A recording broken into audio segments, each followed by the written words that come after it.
Salut Marie-Soleil. Bonjour. Est-ce que tu pourrais nous parler de pourquoi est-ce que le thème de la santé mentale, c'est important pour toi?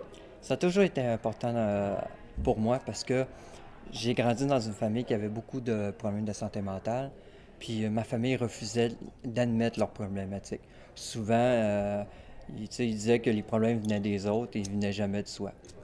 Et le jour où moi-même j'étais confronté, quand j'avais 22 ans, à des gros problèmes de santé mentale, où j'ai fait une dépression, j'avais pas de monde autour de moi qui s'inquiétait de savoir est-ce que j'allais bien, est-ce que je me faisais manger, est-ce que je me lavais.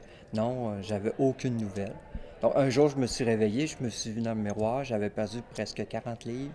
Je mangeais plus, je passais mes journées à dormir, puis je me lavais plus. Donc, un moment donné, j'ai commencé à aller chercher de l'aide. Puis depuis ce temps-là, ben, j'ai essayé tant bien que mal de trouver les ressources nécessaires qui m'auraient aidé à avancer. Puis est-ce que tu peux nous parler de ce qui s'est passé l'été dernier? Ben, l'été dernier, m'est arrivé quelque chose de bien plat. Je me suis retrouvé à la rue à 46 ans avec ma chienne. Je me suis retrouvé à la place éphémère sur le coin Charest puis Saint-Anselme. Puis j'ai trouvé ça extrêmement difficile parce que je me suis retrouvé avec ce qu'on appelle des toxicomanes, des alcooliques, des sans-abri, puis surtout certaines personnes qui étaient ce qu'on appelle peut-être des violeurs ou des agresseurs sexuels. Puis ça m'a vraiment fait quelque chose. De dire à 46 ans, j'ai tout perdu. Là. J'ai perdu un chien, je me suis retrouvé à la rue, pas de logement. Euh, Ça, j'ai trouvé ça difficilement acceptable à gérer, là, et à le vivre. Et quelque chose va t'arriver par contre de positif à cette époque. Ouais. Est-ce que tu peux nous en parler? Mais quand j'étais à l'éphémère, à un moment donné, j'essayais d'avoir des encouragements de la part de certains intervenants qui me répondaient, tu sais, Marie-Soleil était un cas difficilement gérable. Puis, à un moment donné, voyant que j'étais pas capable, après 30 jours, de me trouver un logement parce que j'avais une chienne, puis on m'avait proposé de m'en débarrasser parce que ma chienne, pour moi, c'est important, c'est comme une forme de zoothérapie. À un moment donné, je me suis isolé, puis j'ai commencé à plus voir aucune solution. Je voyais vraiment un trou noir, puis là, j'ai dit, si je dois encore passer 30 jours, c'est sûr que je tue ma chienne, puis je me suicide, parce que j'étais plus capable de vivre ça. Puis en m'isolant, ben, il y a une intervenante qui est venue s'asseoir à côté de moi d'une manière très gentille. Puis pourquoi elle en particulier, ça a eu un impact dans ta vie par rapport aux autres? Qu'est-ce qui a fait la différence dans cette personne? C'est son approche par la douceur, comment elle est venue me prendre dans ses bras, elle m'a accueilli dans mes émotions, elle m'a fait sentir que j'étais normal, elle m'a fait sentir que j'étais une humaine. Tu sais qu'il n'y avait pas de préjugés ou de procès d'intention. C'était vraiment que cette occasion-là, elle était là pour m'écouter enfin. Moi, pendant toutes les années que j'essayais de demander de l'aide, on ne m'écoutait pas. On supposait que j'avais besoin de telle affaire au niveau des services. Mais en fin de compte, tout ce que je voulais, moi, c'était d'être écouté puis de pouvoir pleurer normalement. Et tu as trouvé quelqu'un qui a réussi à t'aider. Puis maintenant, probablement que ça t'arrive encore d'être dans des situations où toi, tu veux aider des gens.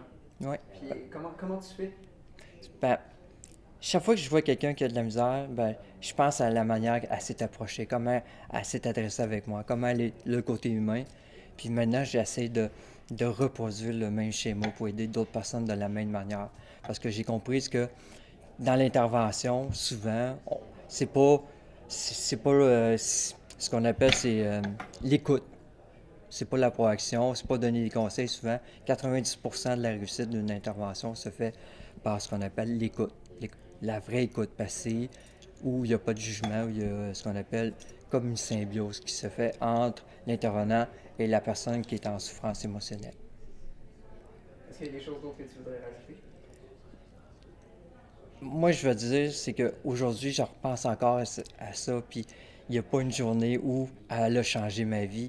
Puis je suis contente, enfin, dans ma vie, j'ai rencontré quelqu'un qui était totalement différent des autres intervenants. Puis ça m'a vraiment marqué. À part ça, depuis ce temps-là, ben, j'ai évolué, puis je trouve ça fun, puis la vie est magnifique. Comment est-ce que tu aimerais interpeller les gens qui eux-mêmes vivent des problèmes de santé mentale? Qu'est-ce que tu aimerais pouvoir leur dire? OK, moi j'aimerais ça intervenir sur deux plans. Au niveau des gens qui ont des problèmes de santé mentale, puis se sont comme toujours vus comme refusés d'être écoutés. C'est continuer à persévérer jusqu'à temps qu'ils trouvent la bonne personne. De ne pas lâcher prise, Puis au pire, c'est vraiment exprimer leurs émotions. Dire, regarde, moi, je veux pas avoir d'intervention, là. Tout ce que je veux, c'est d'être écouté. Chose que moi, je faisais pas. Sur l'autre plan, le deuxième plan, c'est dire aux intervenants, bien souvent, les gens, quand ils souffrent beaucoup, ils ont beaucoup plus de misère à s'exprimer. Puis des fois, les mots restent pognés. En restant pognés, ben, ils ont de la misère à exprimer. Moi, dans mon cas, les larmes, c'était mieux que les mots. Puis l'écoute, c'était ce que je cherchais depuis longtemps.